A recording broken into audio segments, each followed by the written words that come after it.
The First World War was the culmination of the Age of Empires, meeting the Industrial Revolution of the late 19th century. The battlefield had become a machine of death, crushing out life from thousands of soldiers with an efficiency never before witnessed in recorded human history. These empires had created such pain and suffering through the start of this war that they now faced oblivion if the fighting couldn't be brought to an end. And so, as the war dragged into a fourth year in 1918, there was a sense that it had to be ended now, or at the very least, to lay the foundation for the end, lest revolution, starvation, or economic collapse led to destruction of all concerned. In this episode, we are going to examine how the Allies snatched victory from the German clutches, and then began a 100-day march towards defeating the forces of the Kaiser. This is the story of the 100 Days Offensive. Welcome to Wars of the World.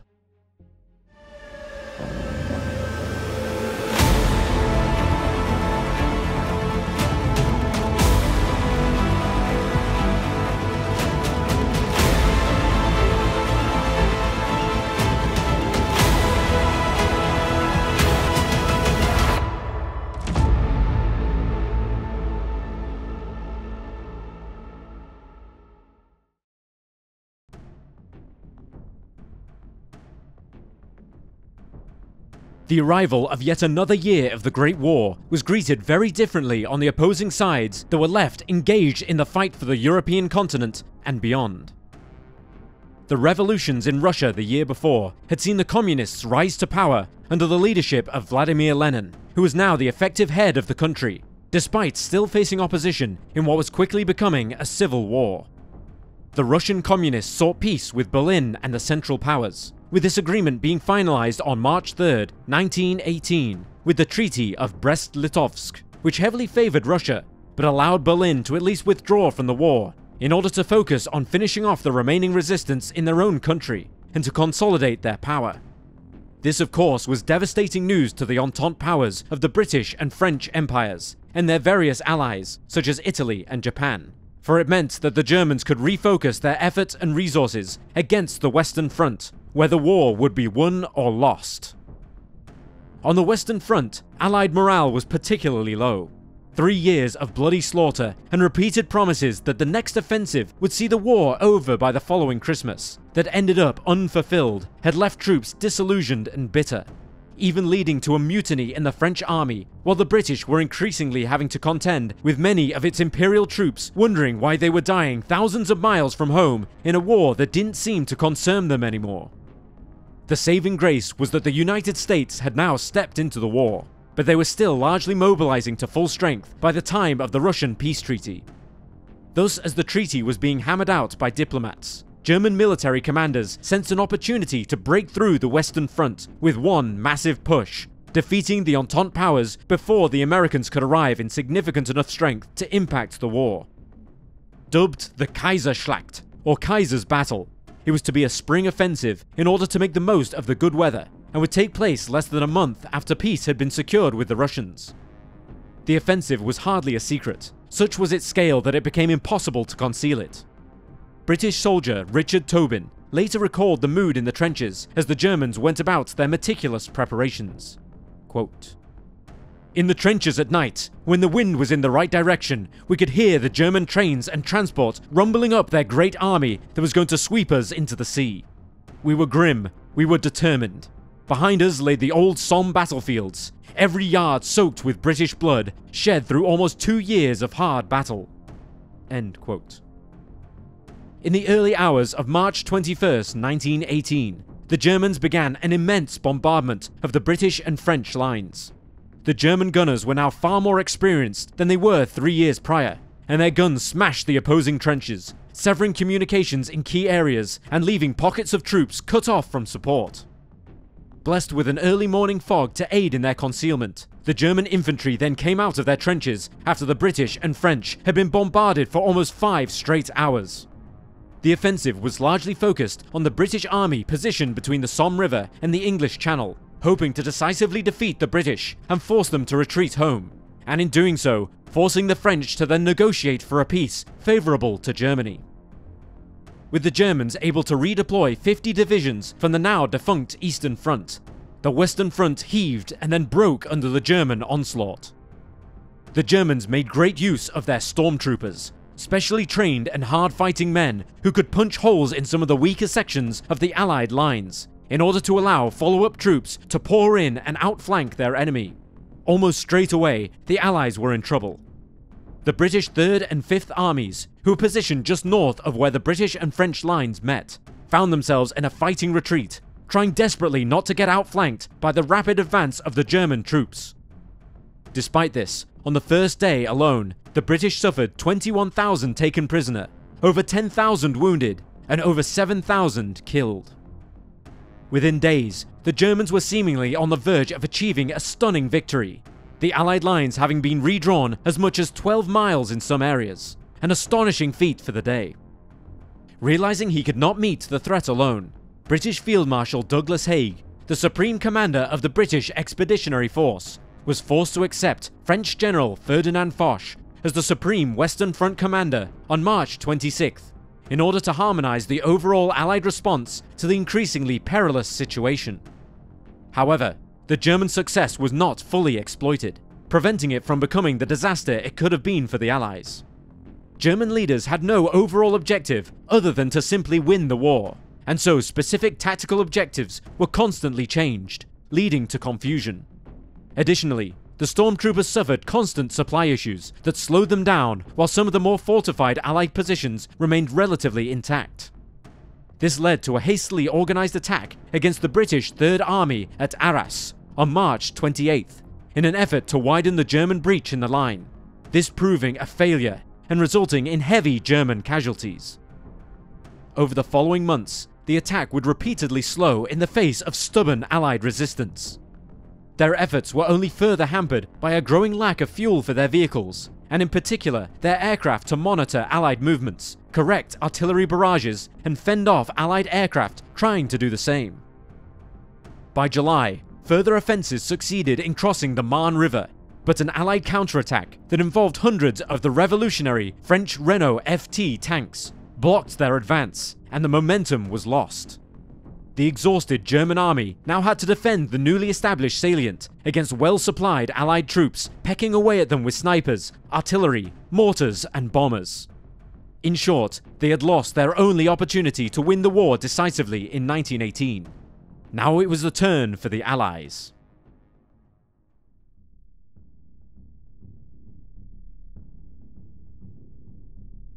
Given the traditional Anglo-French rivalry, it must have been difficult at times for the British to stomach the appointment of Foch to the position of Commander-in-Chief of all Allied forces on the Western Front. But it did have the advantage of unifying the British and French forces, as well as the Belgian army and the growing strength of the American military, into the overall battle picture. This meant that as well as easing the coordination of those forces in an overall offensive, it also meant that the Germans couldn't so easily exploit the areas between the armies ever again, like they had done in the spring. Another advantage enjoyed by the Allied armies at this time was air superiority. While it was still generally accepted that German training and tactics were still superior, the Allied air forces had also learned from their many mistakes in the early years of the war, and had improved their own operating principles to make their flyers more effective. The British had actually gone a step further in this regard, when on April 1st, 1918, they amalgamated the British Army's Royal Flying Corps and their Navy's Royal Naval Air Service into a single force independent of either, in order to better allow them to focus on the war in the air. This new branch became known as the Royal Air Force, or the RAF. However, it was in aircraft production where the Allies truly held all the aces. The strangling of war materials by the Royal Navy's blockade, coupled with severe shortages of manpower, meant that by the summer of 1918, Allied production outstripped that of the Central Powers by at times more than 5 aircraft to 1. Regardless of the quality of pilots on either side, such a quantity of aircraft meant that the Allied commanders could carry out wide-scale reconnaissance of the German lines, building a clear picture of not only what they faced at the front, but the support infrastructure in place behind it. Ground attack aircraft were also coming into their own at this time, their use no longer being akin merely to an extension of field guns. They now raided deeper and deeper behind the lines, meaning that being withdrawn from the forward trenches did not guarantee safety anymore. At the same time, superior Allied fighter forces prevented the Germans from achieving the same. In discussions with his American, Belgian, and British allies, Foch proposed a summer offensive that would attack on as wide a front as possible, rather than focusing on a specific point in the German line, as had often been the case previously. This he hoped would take advantage of the disarray in the German forces and stretch their remaining resources to breaking point.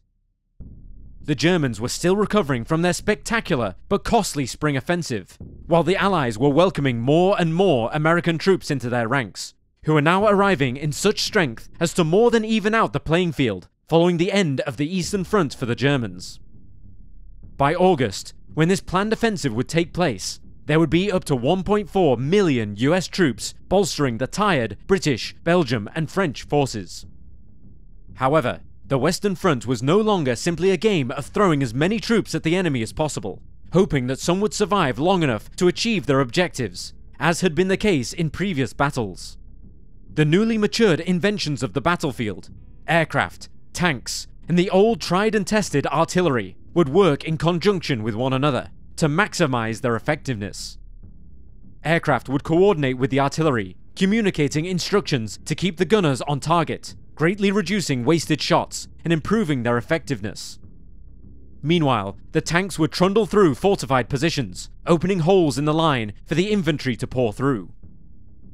If all went to plan, then the offensive would reverse German fortunes of earlier that year and allow them to capture key strategic positions before winter, during which they could prepare to tackle the much vaunted Hindenburg Line in the following year, this being a series of heavily fortified positions that formed the main German defences. If the Hindenburg Line could be broken, then the war could, if necessary, be taken into Germany, providing of course that the German Kaiser Wilhelm II didn't first sue for peace in order to save something of his country. In reality, however, by this time in the war, the decision may not have been his to make. Since late 1916, the real power in Germany lay with generals Paul von Hindenburg and Erich von Ludendorff, who had effectively established a de facto military dictatorship in Germany, following the Kaiser's failure to win the war quickly. To further compound issues for the Germans, the planned offensive would take place in stages in order to further stretch resources and keep the German high command guessing as to what would come next. This prevented them from implementing countermeasures beforehand. Focused in northern France, where the German spring offensive had taken place, the British would be tasked with the northern element of the offensive, which would be launched first against the Amiens, while at the southern end, the Americans under General John Pershing would attack towards the Germans in the Saint Mihiel salient, this being the first American-led offensive of the war. On home soil, the French would bolster these operations and press against the middle, hammering the Germans back towards the Hindenburg Line.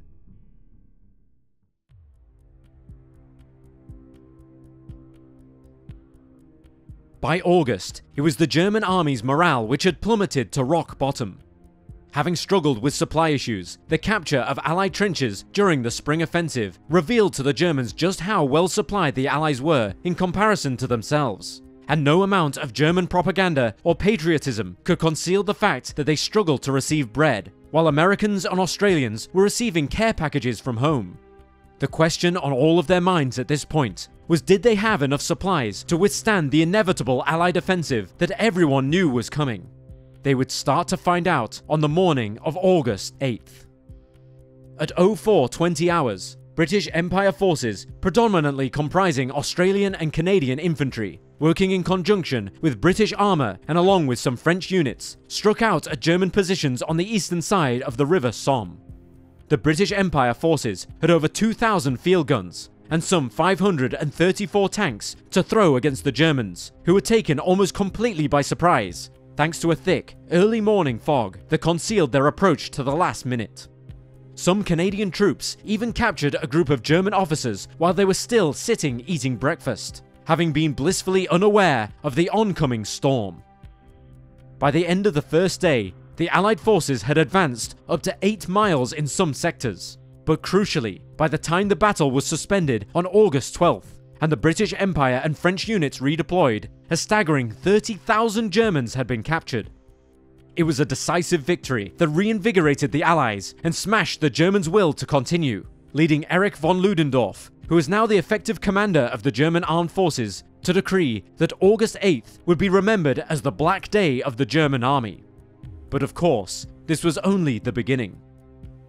Across an increasingly widening front, the Allied powers continued to push hard against the German army, who were trying desperately to establish an effective defense, but to little avail. By the end of August, the Allies had captured Albert, Bapaume, Noyon, and Peronne after winning what is now remembered as the Second Battle of the Somme. Then on September 12th, US forces began their historic all-American offensive, with Pershing and his commanders being eager to be unchained from their allies and show them just what they could do on their own. The American First Army began the attack against the German salient, striking from the south of the German positions. During an American offensive, French forces did support the assault by advancing on the western sections of the salient to relieve pressure on the American troops.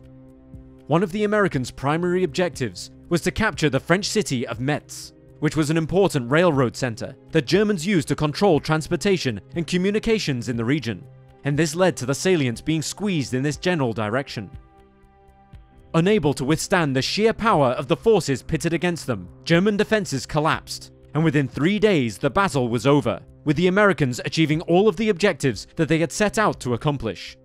In total, the Americans and French suffered 7,000 casualties, but the Germans ended the fight with 3 times that number.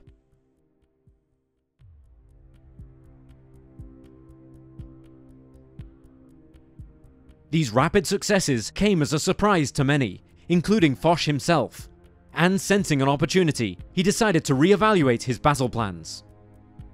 Realizing the Americans were about to take Metz, Foch began devising a 4-stage concentric offensive scheduled for September 26th, with an American attack in the Meuse-Argonne.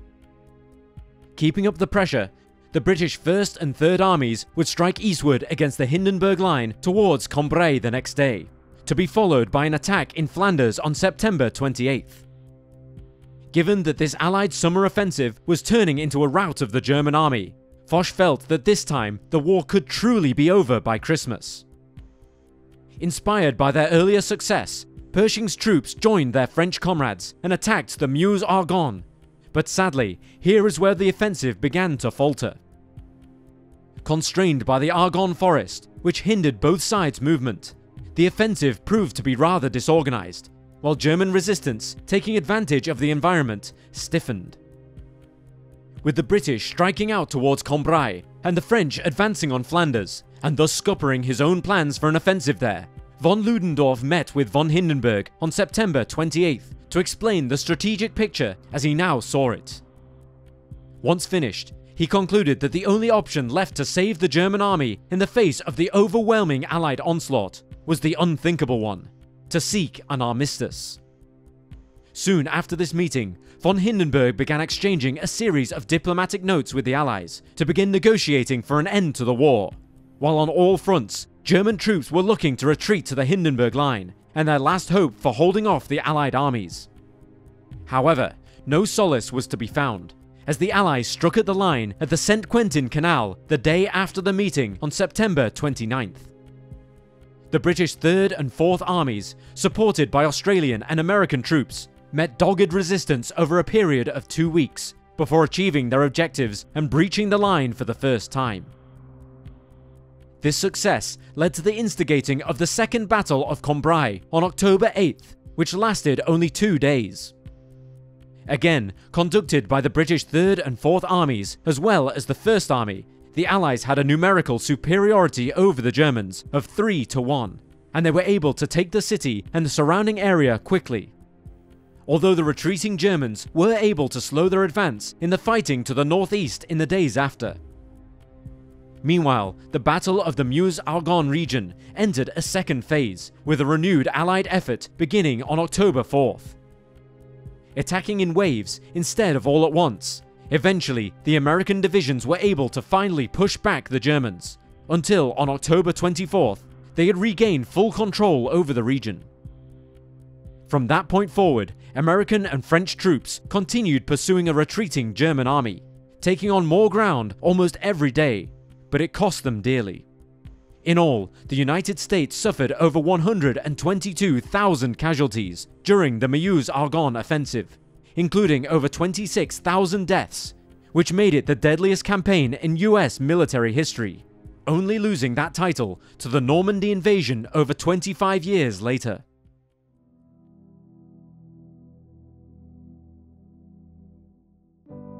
For the average German soldier, the situation with the arrival of November must have seemed grim already, but on November 3rd, it must have seemed apocalyptic, for it was on that day that Austro-Hungary, their ally for whom they had entered the war with, after the Austro-Hungarian Archduke Franz Ferdinand had been assassinated in Sarajevo in 1914, signed an armistice with the Allies, taking them out of the war. Those higher up in the chain of command reasoned that Germany could fight on for yet another year, albeit almost totally in a defensive capacity. But at the same time, what would be the point? On November 9th, the now impotent Kaiser Wilhelm II formally abdicated the throne. Then, rather symbolically, on the morning of November 11th, 1918, Canadian troops reached Mons, which had been the location of the first battle fought by the British Army in August 1914, and had been occupied by the German Army ever since. Surrounded by ecstatic French citizens, an armistice, agreed to by both Berlin and the Allies, came into effect, and the war, known as the Great War, was finally over. Foch's offensive, which morphed into a march towards final victory, despite being remembered as the 100 Days Offensive, actually only lasted 95. Despite the new tactics, overall it was still a hugely costly endeavour. According to historian Nicholas Lloyd at King's College London, exact figures for the 100 Days Offensive do not exist, but combined Allied casualties probably amounted to around 700,000. British casualties between August and November 1918 were just short of 300,000, slightly more than the figure of 279,000 for the French army, while US losses were significantly fewer at around 130,000. On the opposing side, German casualties were approximately 760,000, although it has often been suspected to be much higher, as the Germans struggled to conceal the truth of the disaster they were facing. Added to this was the growing problem of desertion, mutiny, and general unrest that undermined the cohesion and solidity of the German army as revolutionary sentiment began to take hold in all of their ranks. Or simply put, men didn't want to die pointlessly in a war already lost. Added to this was the growing issue concerning the outbreak of Spanish flu that was by now ravaging the European continent, and it was obvious that regardless of the strategic situation, Germany was imploding in November 1918, making a continuation of the war impossible, to say nothing of achieving some kind of victory later on. It is hard to believe when less than a year earlier, the Imperial German Army was on the verge of victory. While the 100 Days Offensive brought peace to Western Europe, perhaps its lasting legacy was how it taught military commanders the importance of cohesion amongst Allied units operating under a single leader, and the integration of tanks, aircraft, and a sufficient and flexible logistic chain to support a faster pace of war now being the key to victory. Indeed, the DNA of Adolf Hitler's Blitzkrieg in 1939 and 1940, and the Allied liberation of Europe between 1944 and 1945 can be found in the waning days of the war on the Western Front in 1918.